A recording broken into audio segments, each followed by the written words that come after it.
नमस्कार, स्वागत है आप सभी का इस क्लास के अंदर।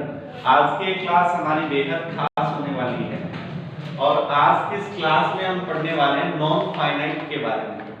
ठीक है, सबसे पहले बच्चों आपको बेसिक इंफॉर्मेशन दे दूं कि नॉन फाइनाइट है क्या। तो नॉन फाइनाइट एक्चुअल में वर्ब है। क्या है? वर्ब है। ठीक है, ये एक्चुअल में एक वर्ब है। और कैसी वर्ब है, अगला क्वेश्चन हमारा आना चाहिए, कैसी वर्ब है। वर्ब को तो हमने पहले भी पढ़ा है। इस वर्ब में क्या खासियत है, ये कैसी वर्ब है? तो ये अपने आप में पूर्ण व स्वतंत्र वर्ब है। ये मैं हिंदी में लिख रहा हूं, ये अपने आप में पूर्ण व स्वतंत्र क्रिया है। ठीक है, ओके, ये अपने आप में पूर्ण व स्वतंत्र क्रिया है, ये एक वर्ब है। तो देखिए, नॉन फाइनाइट और फाइनाइट वर्ब क्रिया के दो रूप हैं। एक तो होती है नॉन फाइनाइट, तो दूसरी क्रिया कौन सी है? फाइनाइट। दूसरी कौन सी है? फाइनाइट। अब ये फाइनाइट और नॉन फाइनाइट में फर्क क्या है? देखिए, फाइनाइट भी एक वर्ब होती है और इस वर्ब की क्या खासियत है? ये भी एक वर्ब है। इस वर्ब की क्या खासियत है बच्चों? ये जो वर्ब है, कैसी वर्ब है? अगर आगे हम पूछें कैसी वर्ब है, तो यहाँ पे ये कैसी वर्ब है? ये गुलाम वर्ब है। ये गुलाम वर्ब है। गुलाम वर्ब है, ये गुलाम क्रिया है। किसकी गुलाम है? किसकी गुलाम है? सब्जेक्ट की, नंबर की और पर्सन की गुलाम है। सब्जेक्ट, नंबर व पर्सन की गुलाम है। कौन है? कौन? Finite verb. और नॉन फाइनाइट वर्ब किसी की गुलाम नहीं है। नॉन फाइनाइट वर्ब अपने आप में स्वतंत्र क्रिया है। क्लियर है? दोनों के बीच में समझ में आया? अब मैं आपको एक एग्जांपल से समझाता हूं कि फाइनाइट वर्ब कौन सी है और नॉन फाइनाइट वर्ब कौन सी है। तो देखिए, एग्जांपल है, आई want to go, I want to go to Delhi. I want to go to Delhi. ये आपका सेंटेंस है। उसके बाद नंबर दूसरा जो सेंटेंस है, I like to talk him. I like to talk him. Sentence number 2 है। देखिए बच्चों, पहले नंबर जो सेंटेंस है, उस पहले सेंटेंस में फाइनाइट वर्ब कौन सी है और नॉन फाइनाइट वर्ब कौन सी है। जैसा कि आप इन दोनों सेंटेंसेस में देख पा रहे हैं, ये सब्जेक्ट है, ये ऑब्जेक्ट है और बीच में क्या होती है? क्रिया रहती है। सब्जेक्ट हो गया, ऑब्जेक्ट हो गया, ये प्रीपोजिशन हो गया। इस सेंटेंस की बात करें तो ये सब्जेक्ट हो गया, ये ऑब्जेक्ट हो गया।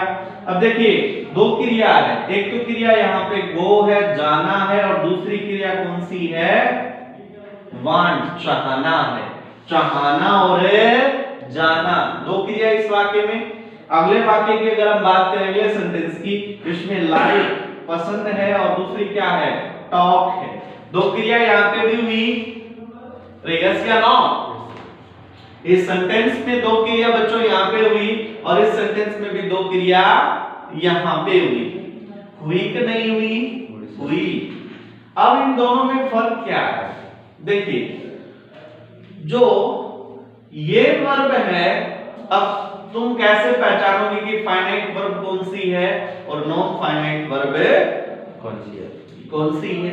तो बच्चों कैसे पहचानोगे?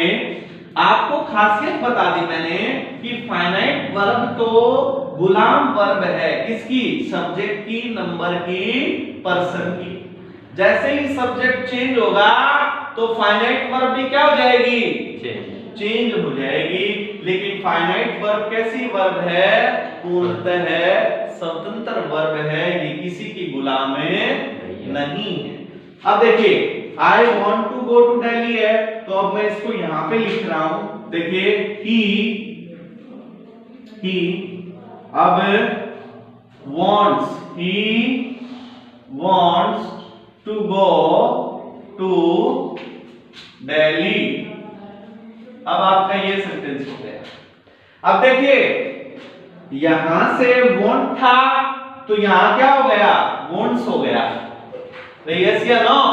लेकिन ये गो का यहां पे भी गो ही था तो यहां पे भी क्या रहा? गो ही रहा। किस में चेंज हुआ? इसमें चेंज हुआ। ठीक है, हो सकता है इस सेंटेंस में ही हुआ हो। दूसरा सेंटेंस ट्राई करके देख लेते हैं। तो देखिए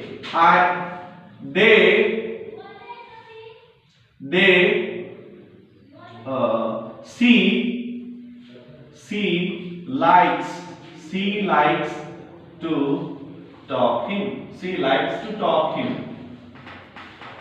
अब देखिए यहां लाइक था, यहां क्या बन गया? लाइक्स बन गया। कैसे बना? जब सब्जेक्ट चेंज हुआ। जब सब्जेक्ट चेंज हुआ। यहाँ पे आई था, यहाँ पे ही हो गया, यहाँ पे आई था, यहाँ पे सी कर दिया, तो ये क्या आ गया? लाइक्स आ गया। तो यस या नो? लेकिन सब्जेक्ट चेंज होने के साथ फाइनाइट वर्ब तो चेंज होगी, क्योंकि ये तो गुलाम है। किसकी गुलाम है? सब्जेक्ट की, नंबर की, पर्सन की। सिंगुलर है तो वर्ब भी क्या रहेगी? यहाँ पे सिंगुलर आएगी। ठीक है, अब यहाँ पे क्या थर्ड पर्सन सिंगुलर हो तो एस लगेगा, लग रहा है, और प्लूरल है तो एस नहीं लगेगा, सीधी बात है। अब देखिए लेकिन किसके अंदर चेंज नहीं हो रहा? नॉन फाइनाइट वर्ब के अंदर कोई चेंज नहीं हो रहा। अब देखिए जब मैंने आई को यहां, जब ये आई था इसको ही किया तो ये वर्ड्स आ गया। लेकिन यहाँ पे go to go as it is था जब आई के साथ यूज कर रहा था, और यहाँ पे I like to talk him, तो यहाँ पे एक सी मैंने लिखा, इन सेंटेंस में चेंज किया, लेकिन फाइनाइट नॉन फाइनाइट वर्ब में कोई परिवर्तन नहीं हुआ। तो ढूंढ लोगे कैसी होती है फाइनाइट और नॉन फाइनाइट वर्ब? ये रही आपकी नॉन फाइनाइट वर्ब। ठीक है, ये रही आपकी नॉन फाइनाइट वर्ब। ठीक है, नॉन फाइनाइट वर्ब ये रही आपकी। समझ में आया? ठीक है, फाइनाइट वर्ब और नॉन फाइनाइट वर्ब में क्या डिफरेंस है? ठीक है, हर एक सेंटेंस में। अब देखिए अगला सवाल, क्या ये वर्ब का ही काम करती है? ये वर्ब कैसी है? तो कैसी में अगली खासियत बता रहा हूं। क्या ये वर्ब का ही काम करती है? जी नहीं। तो ये वर्ब है, अगर ये वर्ब है तो जाहिर सी बात है इसको गुलाम होना चाहिए, क्योंकि सारे ही वर्ब तो गुलाम हैं। किसकी गुलाम है? पर्सन की, सब्जेक्ट की, नंबर की, पर्सन की। तो ये क्यों नहीं है? इसमें खासियत क्या है? क्यों नहीं है बच्चों ये गुलाम किसी की? क्यों अपने आप में पूर्ण व स्वतंत्र वर्ब है ये? क्योंकि ये नाउन का काम भी कर लेती है, और नाउन से क्या बनते हैं? अरे नाउन से क्या बनता है? सब्जेक्ट बनता है। क्या बनता है? सब्जेक्ट बनता है। तो जब ये नाउन का काम कर लेती है तो इसको गुलाम रहने की क्या जरूरत है? अरे यस या नो? क्योंकि ये नाउन का काम कर लेती है, और नाउन से ही क्या बनता है? सब्जेक्ट बनता है। तो इसलिए इसको गुलाम होने की किसी की कोई जरूरत नहीं है। तो फिर अब वर्ब तो ये खुद है ही, तो वर्ब का काम तो करेगी ही। तो यस या नो? अब जो है ये ऑब्जेक्ट का काम भी कर लेती है। किसका काम? क्योंकि ये नाउन है तो जाहिर सी बात है सब्जेक्ट ऑब्जेक्ट में है तो नाउन आएगा, प्रोनाउन आएगा। तो यस या नो? तो ये सब्जेक्ट ऑब्जेक्ट दोनों का काम कर लेती है, ऑब्जेक्ट का काम भी कर लेती है, ये उसको कहो एज ए ऑब्जेक्ट भी आ जाती है। उसके बाद एडजेक्टिव, एक एडजेक्टिव का काम भी कर लेती है, इसका काम है एडजेक्टिव। एडजेक्टिव क्या होता है? क्रिया विशेषण, उसका काम भी कर लेती है, क्रिया विशेषण का काम भी कर लेती है। तो बच क्या गया? रह क्या गया? वर्ब खुद है ही, सब्जेक्ट का काम भी कर लेगी, ऑब्जेक्ट का काम भी कर लेगी, एडजेक्टिव का काम भी कर लेगी, और सेंटेंस में बच क्या गया? यस या नो? इतने सरल गुण संपन्न है ये एक ऐसी लड़की है, सुंदर भी है, पढ़ी लिखी भी है, घर के सारे काम भी जानती है, नौकरी भी लगी हुई है, पैसे भी कमाती है, तो ये सर्व गुण संपन्न लड़की है, इससे हर कोई क्या करना चाहेगा? शादी करना चाहेगा। अरे यस या नो? लेकिन ये सुंदर तो है लेकिन पढ़ी लिखी नहीं है, घर का भी पूरा काम अच्छे से नहीं आता, तो इसलिए हम इसको कैसी वर्ब कह रहे हैं? गुलाम वर्ब कह रहे हैं, और इसको क्या कह रहे हैं? स्वतंत्र वर्ब कह रहे हैं। क्लियर है? जो आदमी अपने आप में सक्षम है, स्वतंत्र कौन होता है? जो आदमी अपने आप में सक्षम होता है वही क्या होता है? स्वतंत्र होता है। यस या नो? यस या नो? ठीक है। जो आदमी अपने आप में सक्षम नहीं है, योग्य नहीं है, वो आदमी हमेशा किसी ना किसी का गुलाम बनकर रहता है। जीवन का बड़ा सिंपल सा फॉर्मूला है, और जीवन के इस फॉर्मूले पर हमारी ये वर्ब सटीक बैठती है। तो यस या नो? जो बच्चे को सवाल आते हैं, जो बच्चे मैथ्स के सवाल, इंग्लिश के क्वेश्चंस, एक्सरसाइज यू फटाक सॉल्व करता है, वो बच्चा किसी के मतलब किसी को पैसे देने की, किसी को बिस्किट्स खिलाने की, चॉकलेट्स खिलाने की कोई जरूरत नहीं है उसको। यस या नो? ना किसी को अच्छा फ्रेंड्स बनाने की जरूरत है। क्यों? क्योंकि वो अपने आप में ही सक्षम है। आज जो बच्चा योग्य नहीं है, जिसको मैथ्स के क्वेश्चंस नहीं आते, एक्सरसाइज नहीं सॉल्व कर पाता, कॉपी पूरी करने के लिए अपने फ्रेंड्स का सहारा लेना पड़ता है, वो अयोग्य बच्चे होते हैं। उन्हें अपना उल्लू सिद्ध करने के लिए, अपना स्वार्थ निकालने के लिए दूसरों पर क्या रहना पड़ता है? निर्भर रहना पड़ता है, और दूसरों के गुलाम बन के रहते हैं। यस या नो? क्या सच है ये झूठ है? सच है। वैसी आज की हमारी वर्ब है नॉन फाइनाइट वर्ब। शुरू के इंटरफेरेंस में समझ में आया आपको? फर्स्ट आपको आउटलुक दिया मैंने नॉन फाइनाइट वर्ब का, आप सबको समझ में आ गया होगा कि नॉन फाइनाइट और फाइनाइट वर्ब में क्या डिफरेंस है। क्लियर है? ओके। अब सेंटेंसेस के अंदर फाइनाइट वर्ब भी यूज होती हैं और नॉन फाइनाइट वर्ब भी यूज होती है। आगे चलते हैं। अब देखिए, एक नॉन फाइनाइट वर्ब जो है, एक नॉन फाइनाइट वर्ब जो है बच्चों, इसको इर्रेगुलर वर्ब भी कहते हैं। नॉन फाइनाइट वर्ब को क्या कहते हैं? Irregular verb. ठीक है। और उसको क्या कहते हैं? Regular verb. रेगुलर, ठीक है, ये आपकी रेगुलर वर्ब है। ये कौन सी रेगुलर वर्ब कौन सी होती है बच्चों? Finite verb. कौन सी वर्ब?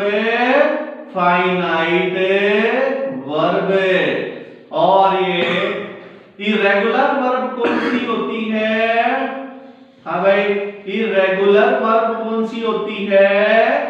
Non finite verb. इसको इर्रेगुलर वर्ब क्यों कहा जाता है? क्योंकि अनियमित है, अनकंट्रोलेबल है, किसी के कंट्रोल में नहीं आती, इसलिए नॉन स्टॉप चलती है। इसी कारण इसको इर्रेगुलर वर्ब भी कहा जाता है। क्लियर है बच्चों? Yes sir. समझ में आया?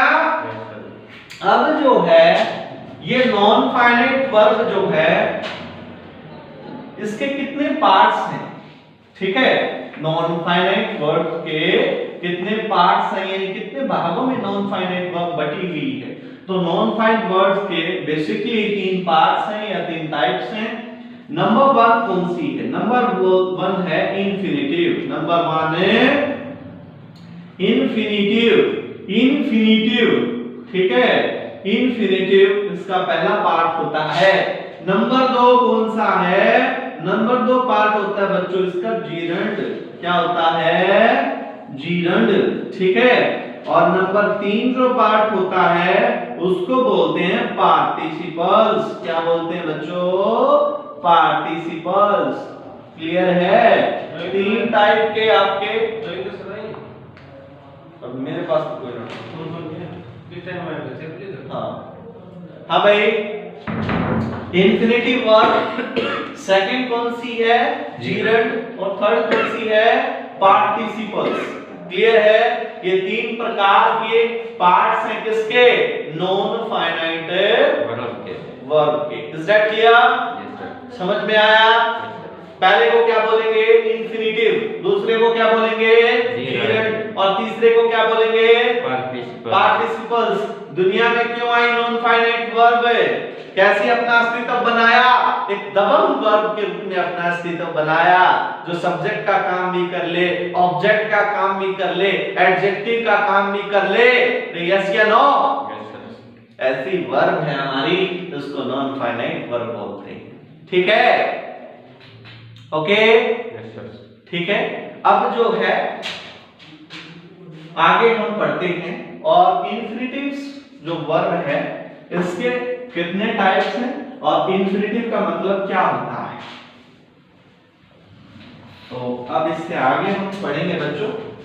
इंफिनिटिव जो है इसके 2 टाइप्स हैं। कितने? 2 टाइप्स हैं। एक को बोलते हैं टू इंफिनिटिव। क्या बोलते हैं? To infinitive, to infinitive. ये टू इंफिनिटिव क्या होता है बच्चों? टू इंफिनिटिव होता है 2 प्लस वर्ब की फर्स्ट फॉर्म। जहां पे 2 लगा के वर्ब की फर्स्ट फॉर्म आए उसको क्या बोलते हैं? टू इंफिनिटिव बोलते हैं। क्लियर है? Yes sir. जैसे एग्जांपल है यहां पे, हाँ, I want to go there, I want to go there। तो यहाँ पे इस सेंटेंस में आप देख पा रहे हैं, ये रहा आपका टू इंफिनिटिव। 2 के बाद मैंने कौन सी वर्ब लगाई? गो लगाई, फर्स्ट फॉर्म लगाई, तो इसको क्या बोलेंगे? To infinitive. ठीक है? अब ये to infinitive as an adjective भी वर्क करेंगे, एज ए नाउन भी वर्क करेंगे, एज ए ऑब्जेक्ट भी वर्क करेंगे, यानी सब फॉर्म में अपना कार्य करते हैं। ठीक है? उसके बाद नंबर 2 इसकी टाइप कौन सी है? तो इंफिनिटिव की, इसको बोलते हैं बेयर इंफिनिटिव। क्या? कौन सा इंफिनिटिव? Bear infinitive. ठीक है? ये बेयर इंफिनिटिव क्या होता है बच्चों? बेयर इंफिनिटिव में वर्ब की फर्स्ट फॉर्म आए, वर्ब की फर्स्ट फॉर्म आए। अब आप ये कहेंगे सर वर्ब की फर्स्ट फॉर्म कौन सी नई बात है? वर्ब की फर्स्ट फॉर्म तो प्रेजेंट इंडेफिनिट में भी लगती है। ठीक है? तो बच्चों लगती है, लेकिन बेयर इंफिनिटिव अपने आप में स्पेशल है। देखो, कोई भी जो मॉडल होता है ना, मॉडल ऑक्सिलरी, उसके बाद क्या लगता है? बेयर इंफिनिटिव लगता है। क्या लगता है? बेयर इंफिनिटिव लगता है। जैसे he bear